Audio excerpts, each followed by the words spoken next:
अस्सलाम वालेकुम। अवां ॾिसी रहिया आहियो पारस टीवी। अॼु असां अवां खे फ़ाइदा अली जे बारे में मालूमात ॾींदासीं त उन पंहिंजे फ़न जो आगाज़ कीअं कयो हो ऐं कीअं मशहूरु थी आहे। दोस्तो, तव्हांखे इन जे बारे में इहा ॼाण त हूंदी त ही सिंध जी मशहूरु फ़नकारा आहे। हिन पंहिंजे फ़न जो शुरूआति टिकटॉक खां कई। टिकटॉक जी दुनिया में क़दम रखण खां पोइ हिन काफ़ी सारा वीडियो ठाहिया।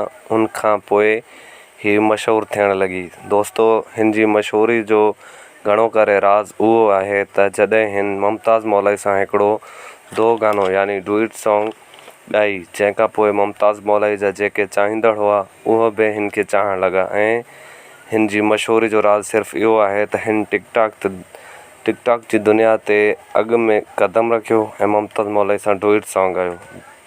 जंहिं दोस्तनि असांजे चैनल पारस टीवी खे सब्सक्राइब नाहे कयो, उनखे गुज़ारिश आहे त असांजे चैनल खे सब्सक्राइब कंदा। वॾी महिरबानी। ख़ुदा हाफ़िज़।